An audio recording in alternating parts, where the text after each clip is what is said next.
What's up, guys? I'm Alex. I'm Jason. We're the Table Monkeys, and today we are going to discuss the difference in setup between inside and outside pulling. And we got a lot of new subscribers lately, so thank you for that. And if anyone doesn't know, we come from powerlifting backgrounds, and we like to make a lot of references to powerlifting and compare the two sports. And one of the ways that they really are similar is in the setup. So in powerlifting, you really are focusing on getting the same setup each time for each movement, so that as little of your body moves during the movement other than what you want. So the way that that compares to arm wrestling is you're always trying to get the ideal setup and keep everything tight, and then you basically just want to move your body towards the pin pad, whether that's falling outside or coming inside. For the most part, your body tries to get in a locked position. Yeah, right? like in a bench press, I want my shoulders back and down, and I could create a strong base in my back, and none of this moves while my hand comes towards my chest and gives me a strong base to push off of. And the similar thing in the deadlift, I want to have my upper back rolled forward and my lower back as flat as possible,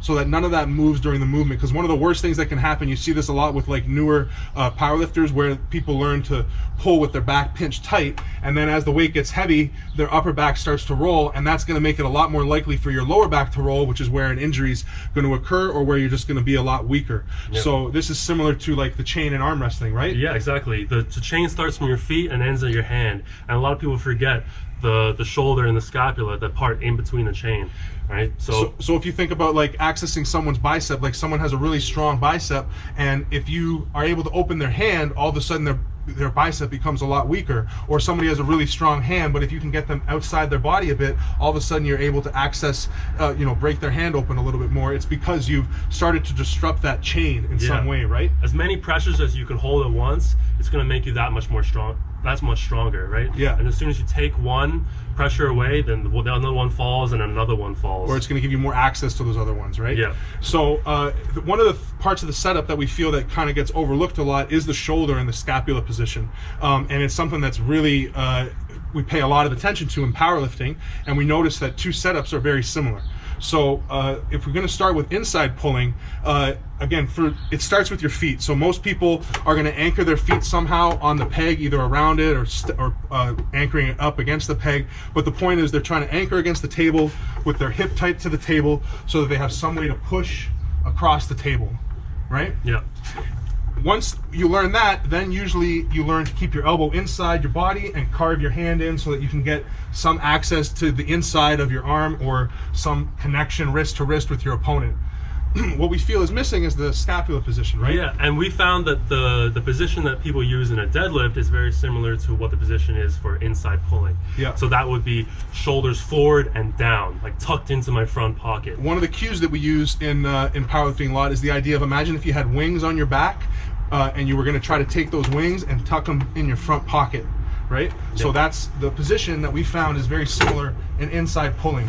So if you're a newer puller, that's more for who this sort of instruction or these cues are going to be for. If you're a newer puller and you like to pull inside, when you get to the table and you've got your feet set and you've got your hips set, imagine you have wings on your back, and like Alex said, you tuck them into your front pocket.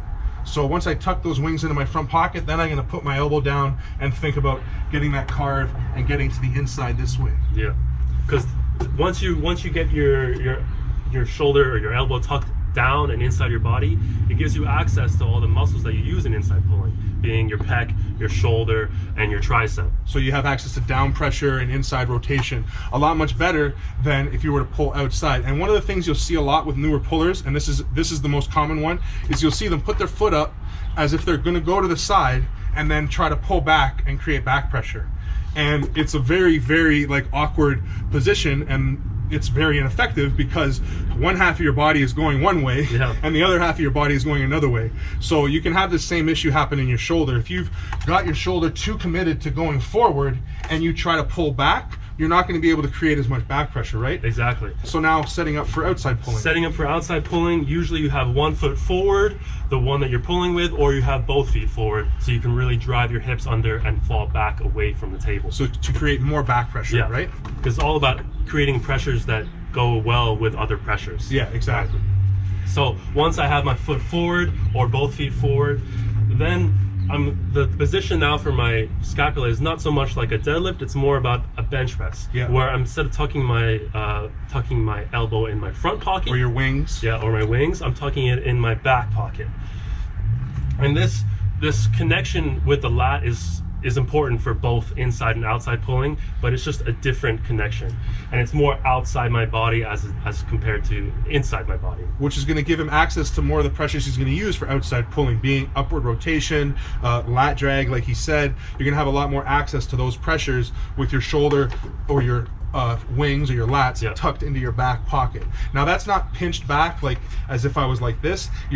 My shoulder is still neutral, and I'm still trying to internally rotate my hand a little bit. Yeah. But if I'm thinking again as my scapula or my wings, they're tucked down and back, which is giving me a base behind my arm to pull back from. Yeah. Right? So there's a ton of variations between these two inside and outside styles, but these are just things that you can start with and then work from there. And you'll see that too. A lot of advanced pullers will kind of use both or change between one and the other in order to give them some sort of dynamic movement. Like one you'll see a lot is people setting up with their elbow really inside to come outside like that. But if you look closely, a lot of those people are still using this down and back shoulder position. Like the shoulder doesn't do this too much in a match unless you're making a distinct transition from going outside to inside or vice versa, right? Yeah. All right, guys, that's the video. These are just some basic guidelines for setup for inside or outside pulling. If you'd like us to elaborate more on this, let us know in the comments. If you're a new subscriber, thank you so much. If you haven't subscribed, please make sure to subscribe. Hit the like button. Smash the bell. Share. All those things. And monkeys out. Peace.